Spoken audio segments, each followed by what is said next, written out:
Hello, here at Dale's Garage. Today we're going to talk about something fun and exciting called fermenting tobacco.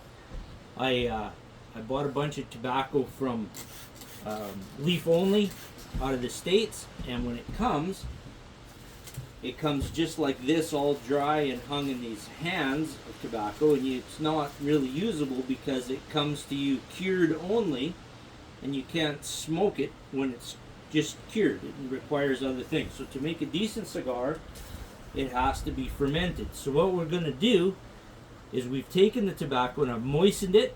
I've made it nice and soft so that it's pliable, and then make these fancy little rolls, I guess, donuts, whatever you want to call them, and at a certain temperature, and I'll talk about that here in a little bit. I just want to show you the process of this one.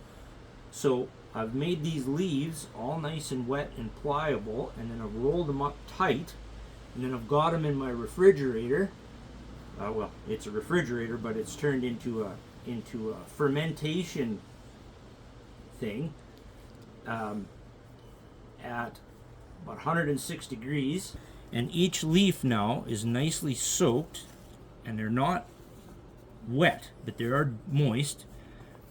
Because you don't want water on them. But then what I'm doing is every leaf has to be neatly placed in this fancy little roll, and I'll show that here in a little bit as well. But I'm breaking them up, and then you got to rotate them. And what we're doing by fermentation is we're getting all the ammonia and all of the unsmokable things out of them, and we're actually changing the quality of the cigarette or the cigar tobacco, because this is cigar leaf, and we're turning it from this dry, nasty stuff that you can't do anything with to something that after a little while is smokable.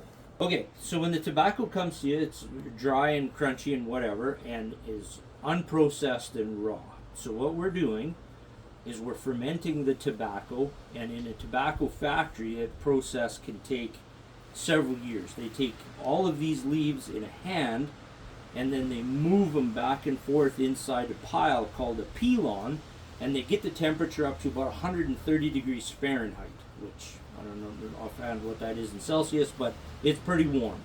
So at 70 degrees humidity, or 70% humidity, they move all this tobacco around to keep it from overheating because that'll spoil it, and they open the pilon up on a regular basis, like daily, for up to 3 years sometimes. They'll ferment tobacco, and as they're fermenting it, the consistency changes, the quality of the leaf changes, the smell of the leaf changes, and they get out all of the unwanted things. So if you were to smell this tobacco right now, my little guy just said it smells like an outhouse, and he's not too far off. It definitely has a strong ammonia smell as it's starting to ferment. And I've had this in my fermenter, and I'll show another video of my fermenter, what I did, how I did it. And I've had it in there since May 14th. Today's the 24th, and my leaves have changed. The color is darkened up slightly. They've gotten softer.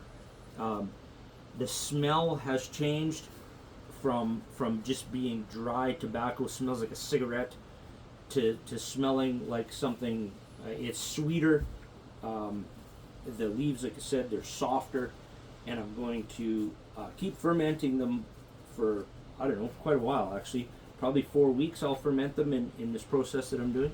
But basically what I'm going to do, every other day or so, I've been taking the leaves apart and I've been mixing them up so that no two leaves are touching the same two leaves when I'm done. Well, I guess I'm doing them in pairs, but I'm moving them all around so that they're in a different place inside my pilon, if you will.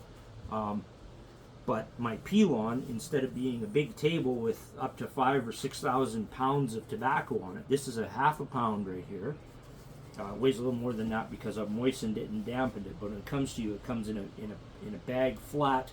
It's dry, or in a bag and kind of bunched up like this. So I've moistened it. I've added my humidity to it, so you don't want water droplets on it or whatever, but you want it moist so you can work on it. You want to be gentle with these leaves, but you also want to get them out. You want to air them out.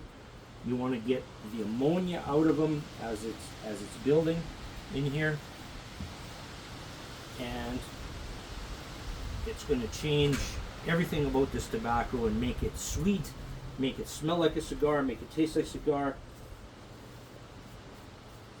make something that's basically harsh and acrid in your mouth to something that has a decent flavor. So I'll show you how I do this. So obviously this one's been in there for a while. You can see the tannins are coming out of the tobacco. Everything is sticky. There's nicotines and tannins and whatever on my hand. And as this process develops and changes, it's going to start to convert all of those things into something that's mellow, more flavorful, and much more pleasant rather than smoking a cigarette. Because when you smoke a cigar, you don't want to be smoking a cigarette. They're not the same. So I moisten my leaves. I'm pretty heavy-handed with the moisture, but you don't want any droplets on it. And I've been doing every fourth or fifth leaf like that, because the moisture, the humidity goes through in my bundle. I'll just tighten up my spray just a pinch. I'm using distilled water so I don't bring any contaminants or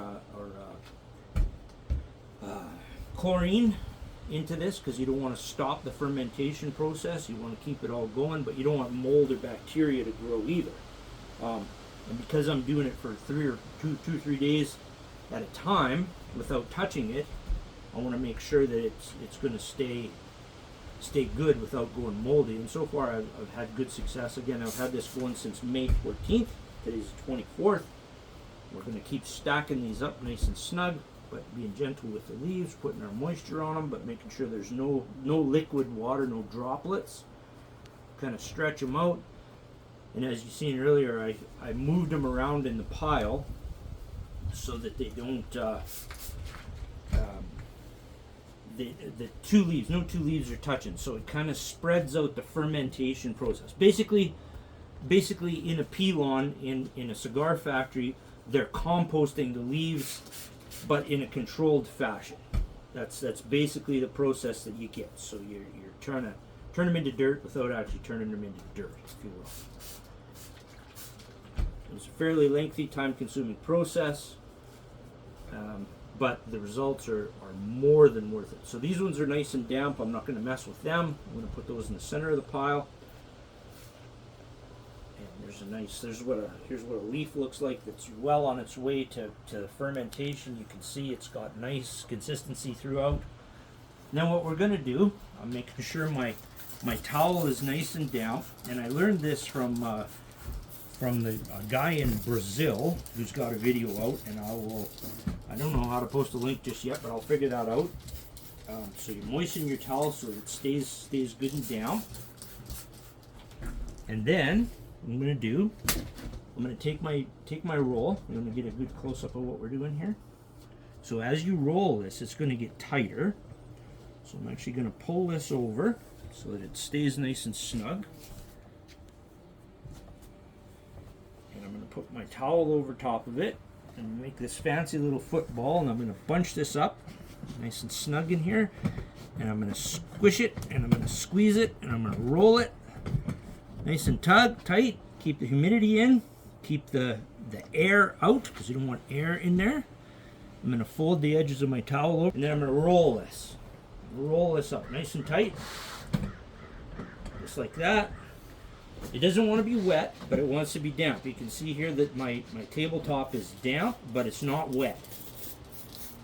So my towel, I'm trying to maintain a little better than 70% humidity or thereabouts, just like that. And now I'm going to take this. This is going to go into my fermenter. And basically what I did was I took this refrigerator, and I've got a crock pot in the bottom.